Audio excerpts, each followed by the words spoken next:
Hello, my dear students. Welcome back to my online class. This is Shaukat Taslima Afroz, lecturer, Department of English. Dear students, as you can see, today we'll learn English second paper. And I have already mentioned our today's topic, which is without clues. Dear students, this topic is very interesting, but this topic is very tricky. And dear students, you will find this type of question in English second paper, and the question number is 2 and the total marks is 5. Well, dear students, as I said, this topic is very tricky. Though you can see, this topic is a single topic without clues.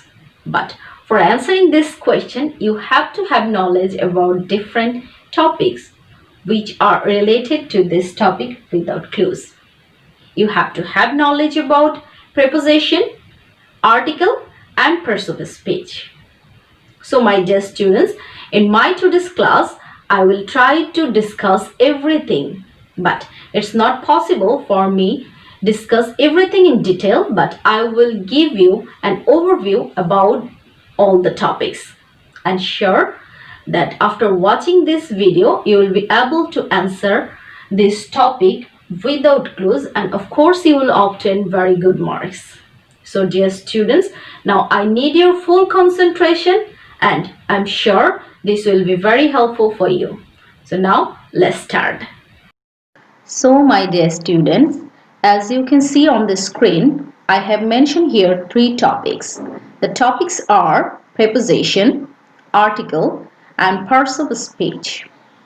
In your question paper, you will find without clues, and for without clues, you have to have knowledge about these 3 important topics. Though our today's topic is not about preposition, article, or parts of speech, but I will give you some basic information about this preposition, article, and parts of speech, because all these things are related with without clues. So if you have any knowledge, any idea about preposition, article, or parts of speech, it will help you to obtain 5 marks in without clues. At the same time, you have to know lots of vocabularies. You have to have knowledge other topics related these topics. Now let's start with preposition. Well, my dear students, as you can see, I have already prepared some example for preposition, but I just want to give you the definition of preposition, because which is not mentioned here. But dear students, be very careful. A preposition is a word placed before a noun or a pronoun to show its relation with some other words in a sentence. So, for a sentence, preposition plays a very important role.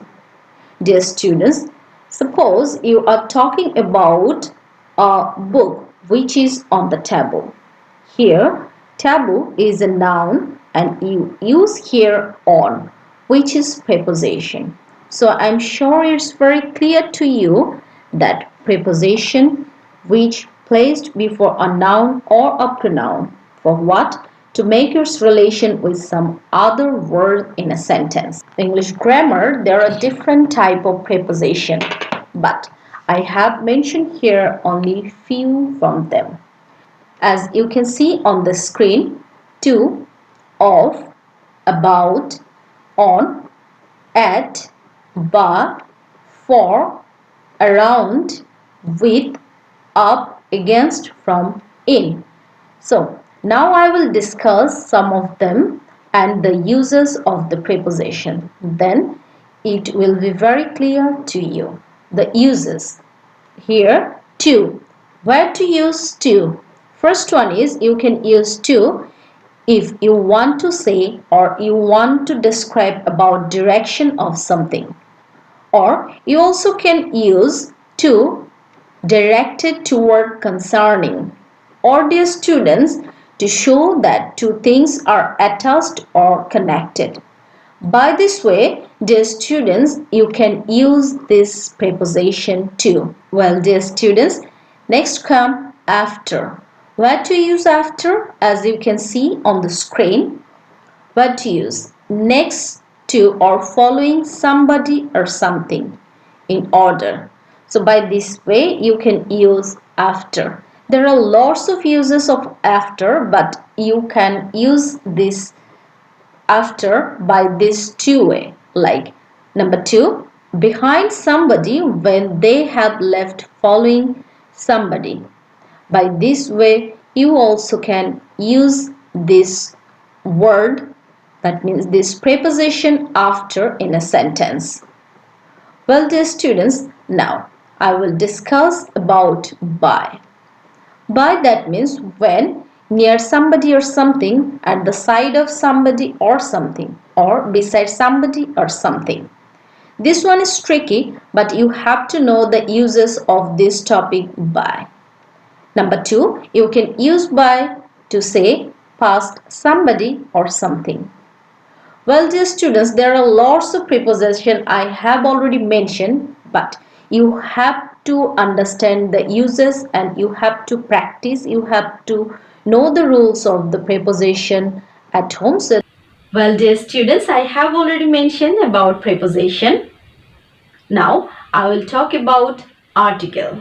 Okay, my dear students, now my topic is article. As you can see, a and the. In English language, a and the is called article. In English grammar, there are two types of article. One is indefinite article and second one is definite article. And remember, a and n is called indefinite article and the is called definite article. So now I will discuss about the uses of definite article and indefinite article. Though there are lots of uses, but I will discuss few of them. So dear students, please give your full concentration. In English grammar, the uses of indefinite article are many, but I will discuss few of them. The uses of a and n, as you can see on the screen. You can use this a or n to indicate any non-specified member of a group or category. Or, dear students, you can use this article a or n to indicate one in number. As I mentioned in bracket, as opposed to more than one. Well, dear students, number 3, the uses of a and n. Use the article a before a consonant sound. This one is very common, dear students. And use n before a vowel sound. Next, number 4, you can use a or n, especially a, with nationalities and religions in the singular. So, number 5, as you can see, use a with the names of days of the week when not referring to any particular day. Or you can use a with singular nouns after the word what and such. This one is very common. You will find this type of example in different sentences. So dear students, please practice the other rules of the uses of indefinite article. Now the uses of definite article, that means the uses of the. The is used to indicate a particular person or thing in the case of common nouns. Or you can use this the to generalize a group or whole class. Number 3, you can use the when something is very mandatory. That means before a thing which is only one of a kind in the universe. This one is very common. Number 4, to particularize a non-count noun, the is required before it. So dear students, please learn more rules and the uses of the so that you can overcome the problems related article. My dear students, I have already discussed about definite article and indefinite article. So you have to practice this topic at home so that if you have any problem, you can overcome everything.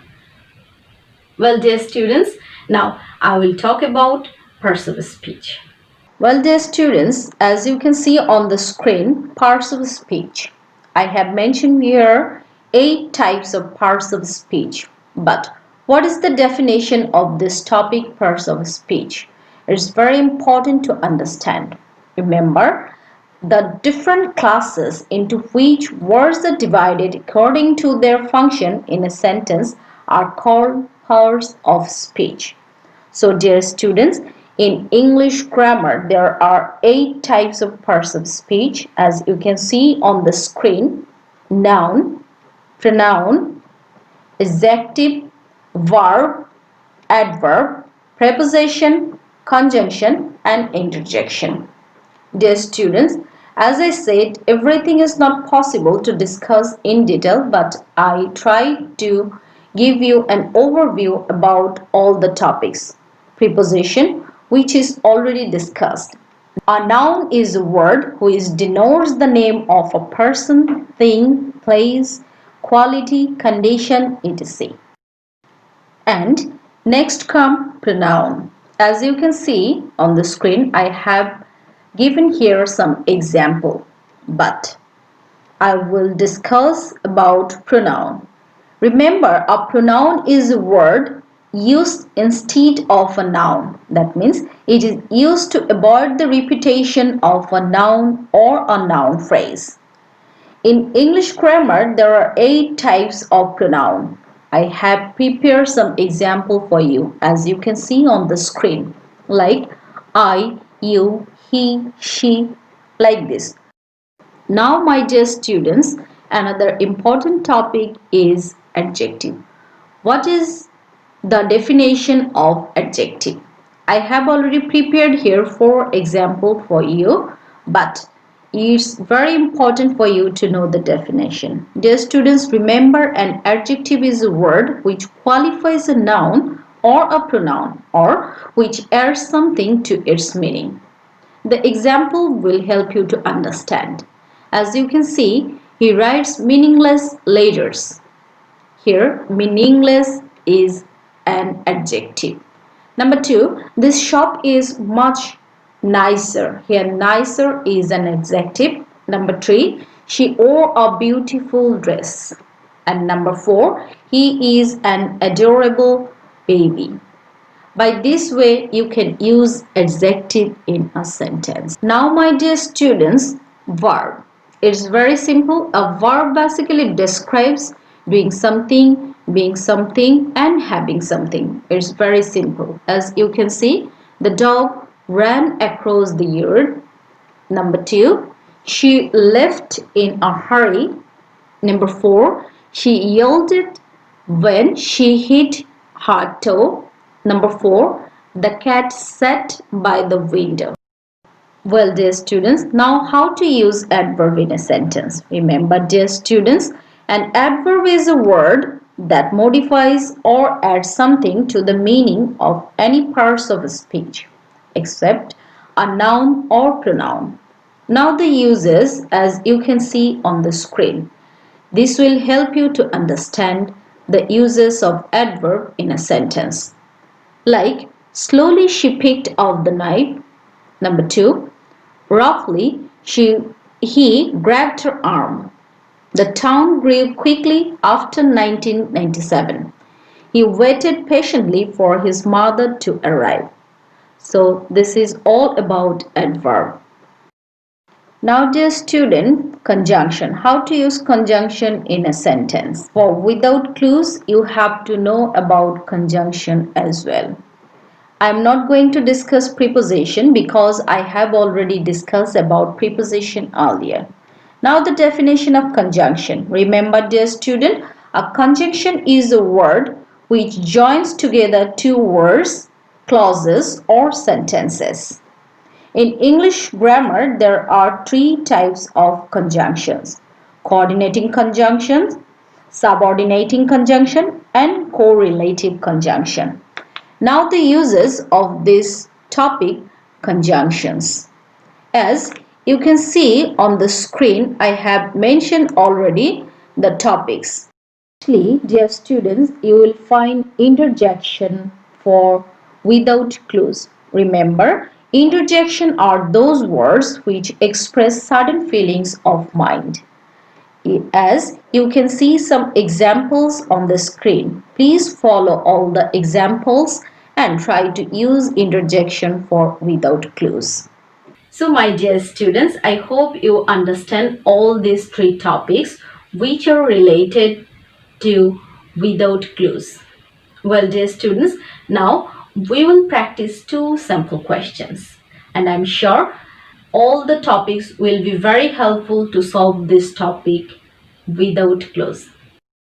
Well, dear students, as you can see a sample question. I have already discussed all the topics, and all the topics will help you to fill the blanks with suitable words.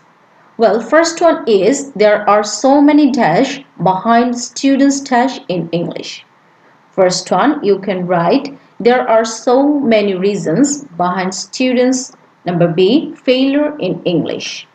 The dash reason is that it is a dash language.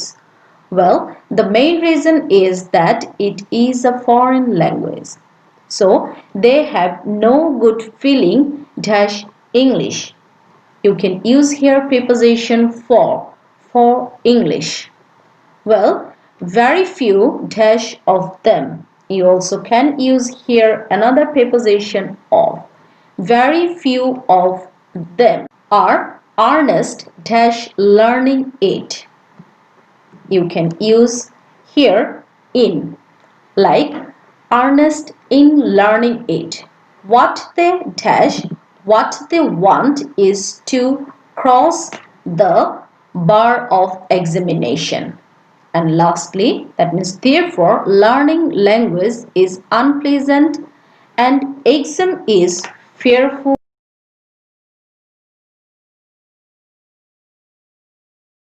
Now dear students, another sample question. As you can see, a man of dash is respected always dash after his death for his dash. First one, number A, you can write a man of letters. I repeat, a man of letters is respected always even after his death for his works or contributions.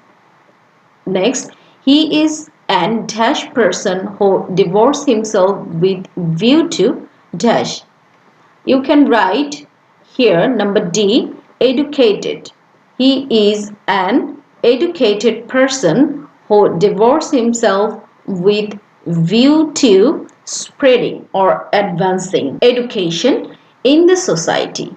He always dash people how to dash between the right and wrong. H dash fact, he is the authentic person dash the world should dash. So in number F, you can write here teach. He always teach people how to distinguish between the right and wrong. In fact, he is the authentic person whom the world should respect. So dear students, this is how you can complete this without clues. Well, my dear students, I am sure now everything is very clear to you, and this topic, as I said, very tricky. So if you have any kind of question, please feel free to ask your subject teacher. So my dear students, that's all for today. See you later in my next class. Till then, Allah Hafiz.